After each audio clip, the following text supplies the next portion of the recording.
The African Union's Digital Transformation Strategy 2020 to 2030 offers a roadmap to harness the power of the digital economy across the continent, creating opportunities for entrepreneurship, innovation, and inclusive growth. For Nigeria, this presents a chance to empower its youth, bridge the digital divide, and solidify its position as a leader in Africa's tech-driven future. But how can we fully tap into this potential while addressing critical challenges like digital access, literacy, and regulation? Adora Uche, an information security professional, shares a perspective.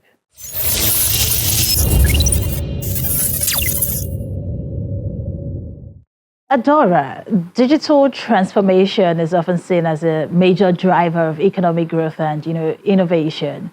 Now, in your opinion, how can Nigeria leverage the African Union's digital transformation strategy to boost our, digital economy and truly benefit from it? First of all, I think I'd like to start by, giving a little explanation to digital transformation. I want to clear the myth because a lot of times when people talk about digital transformation or hear the word digital transformation, they think it's about adopting new technologies, but it's beyond that, right? It's about forecasting how these new technologies can open up new avenues for profitable economic value. So when we talk about the African Union Digital Transformation Strategy, what they simply want to achieve is to drive inclusive economic growth, sustainable development, and continental integration in Africa. And this will lead to economic growth, employment, job opportunities for Africa. So for Nigeria, what we need to do is leverage public and private partnerships. Like I mentioned, the private sector is doing a whole lot. So we need to have more engagement. We need the public sector to come aboard to ensure this happens. Now, how can they do that? Aside from the conversations, it's one thing to have a strategy like the African Union Digital Transformation Strategy had. It's another thing to implement it. So the real focus will be on implementation in all sectors, talking about health, education, financial services, implementing this strategy alongside the private enterprises, because the private enterprises offer more expertise, they offer cutting edge technology. It's also going to be a shared responsibility. So for Nigeria to, to get on board this, that collaboration needs to be there. Well, I hear you, Adora, and it appears that there's a lot being done in bridging the digital divide.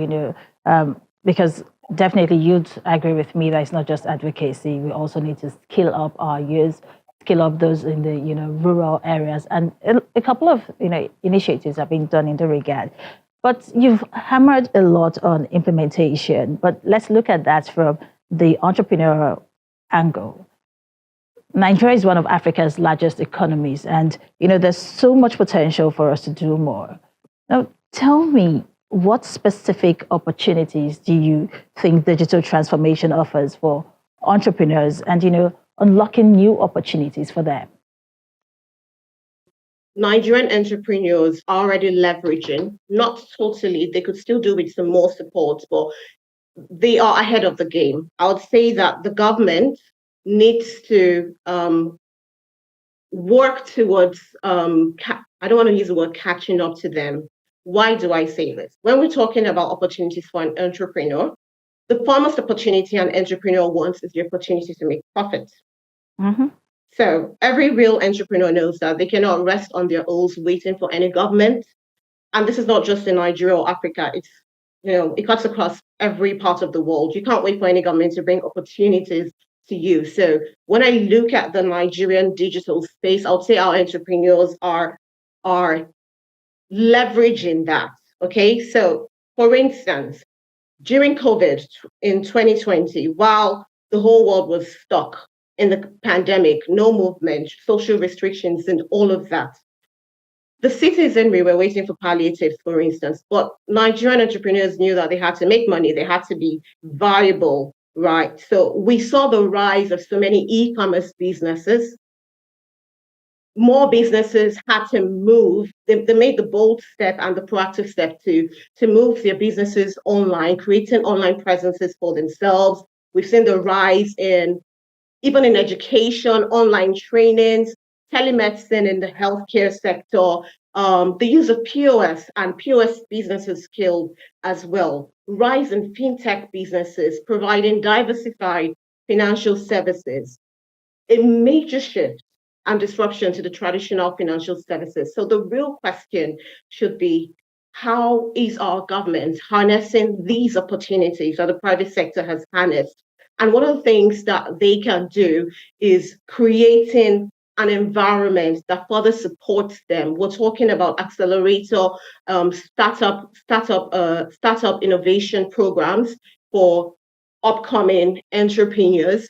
We're talking about accelerator hubs, talking about hackathons, for instance, for those in core technology, hackathons, things that promote innovation, because every true digital transformation must ride on the back of innovation. So the government needs to provide these opportunities. The government needs to provide financial support and mentorships, grants as well to Nigerian entrepreneurs, because I would say our Nigerian entrepreneurs are doing so much already. And because of the things that they have done, we are seeing a digital transformation.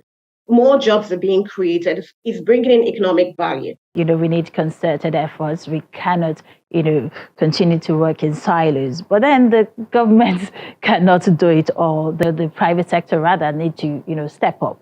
But of course, it's no news, that there's so much potential in Nigeria's tech and entrepreneurial sector. And we know that many of our entrepreneurs are in rural or underserved areas where access to digital tools, is quite limited. But how can we ensure that these communities aren't left behind so that everyone has the infrastructure they need to thrive? Because that's really the way we can see the economic value of all of this. Enabling digital inclusion for rural communities is key, and it has to be affordable. So that creates, having that infrastructure development, digital infrastructure development, is one way that the government can work towards this. Another key part is the regulatory frameworks that we need to put in place. It's important because if you want to have private and public partnerships, these frameworks and compliance frameworks also help support these businesses, because they need to know that in case of, there are a lot of cyber risks, for instance, in case of risks and breaches, they are covered, they are protected. We have a law that protects them. The good news is that Nigeria, we have these things in place.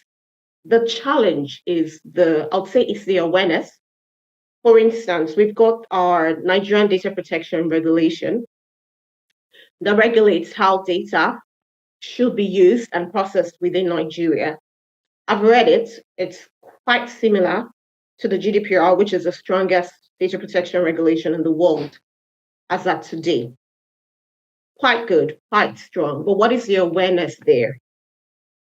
So we need to do more awareness of the things that the government has put in a lot in place, but people are not aware of it. So the government needs to do more awareness. And I believe that, collaboration with the private sector will also help drive this, aside from the government's own awareness plans. So digital infrastructure development will help.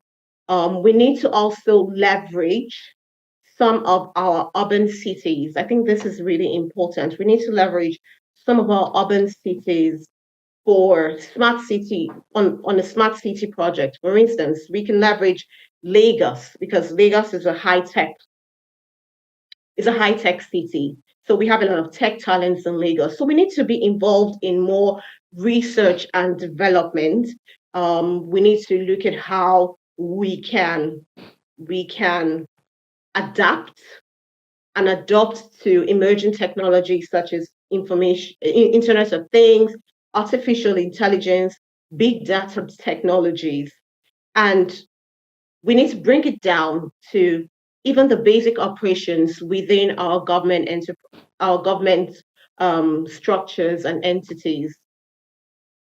It is true that, while there's so much potential, and opportunities in the digital transformation journey, and we've talked a lot, a bit about this. There are still challenges, like you've rightly mentioned, the digital literacy, the gaps in regulation, and there's still cybersecurity threats, which we all need to overcome. I do know that the Minister of Communication, Innovation and Digital Economy, Dr. Basu Tijani, has been doing a lot, in terms of collaboration and in meeting with international partners to ensure that we have an enabling and thriving digital economy. And also through the NDPC, the Nigeria Data Protection Commission, there's a lot going on in terms of compliance, in terms of awareness, and ensuring that organizations adhere to these regulations.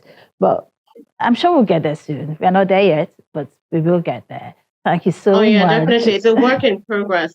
That's one thing. That's one thing that, yeah, you're right. That's one thing that, I would say that this administration is working towards.